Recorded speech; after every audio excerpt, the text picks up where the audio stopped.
Hi, I'm Jennifer Camille Lee. I co-lead the Springfield chapter of Action for Better Tomorrow and Women Rising Illinois.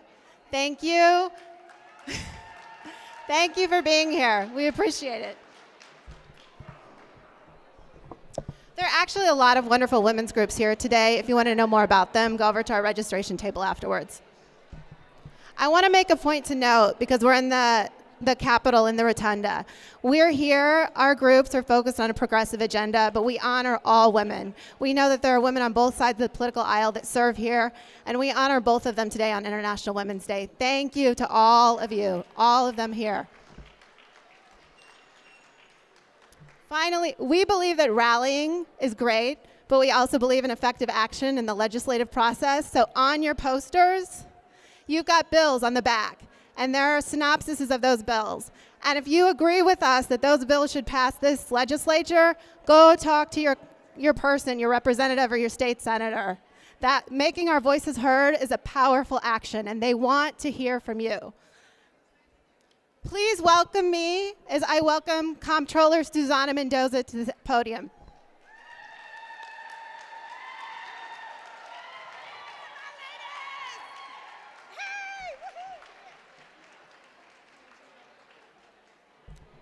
Good afternoon. How we doing? Awesome women, hear us roar. Come on, woo! I just want to say happy International Women's Day. I couldn't be prouder to be a woman representing you in a statewide office as your Illinois State Controller. Today, well, thank you.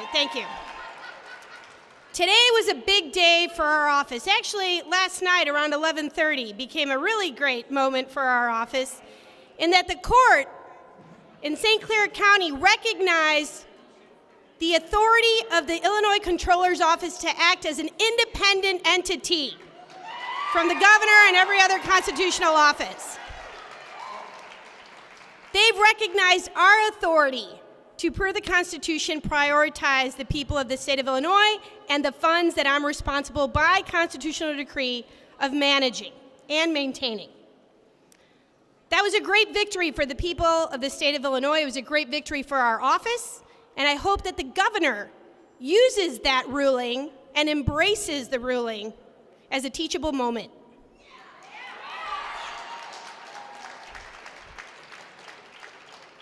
Just earlier, when he was asked about the ruling, which he clearly does not agree with, that would now allow me to continue to pay state employees, which is what I've always wanted to do.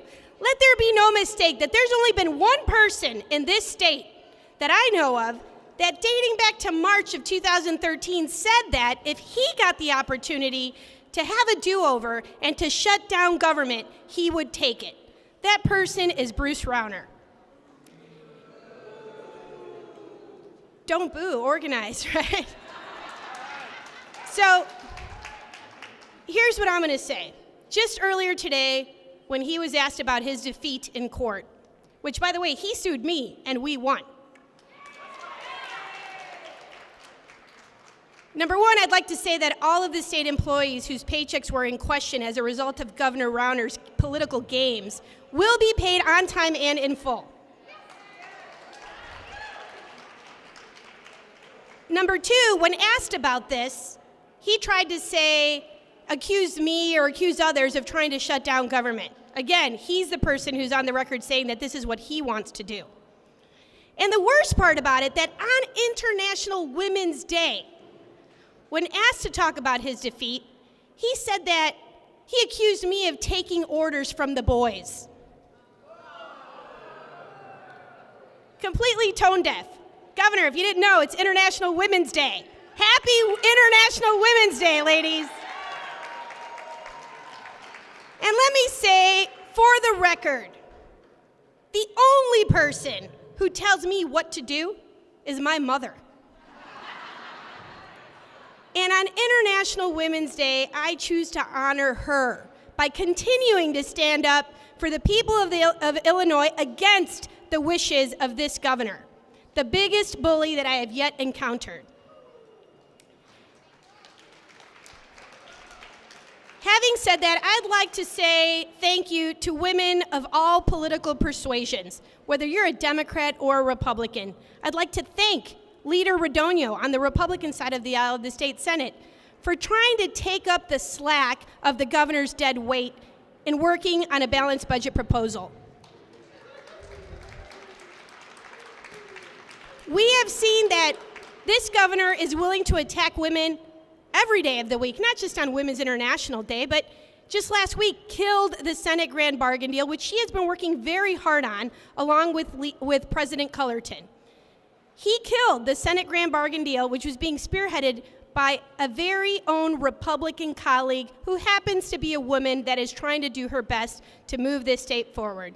Folks, it's time that we stand up and make our voices heard on behalf of all women, all children, all people in this state, because those who are most impacted by now going on a third year without this governor introducing a balanced budget proposal, those people who are suffering the most happen to be folks of color, folks of poverty, women, children, the disabled children, disabled seniors, or elderly people who he would rather kick to the curb than do his job. I'm going to wrap up by just saying I'm going to show up every day to do my job. He should do his job. Stop telling other people how to do theirs. Read the Constitution. Article 8, Section 2 says the governor shall prepare and submit a balanced budget proposal. It's 3 years too late, but it's never too late to get started. Start now. Thank you and happy International Women's Day. Thank you, Comptroller Mendoza. She got us going. Thank you.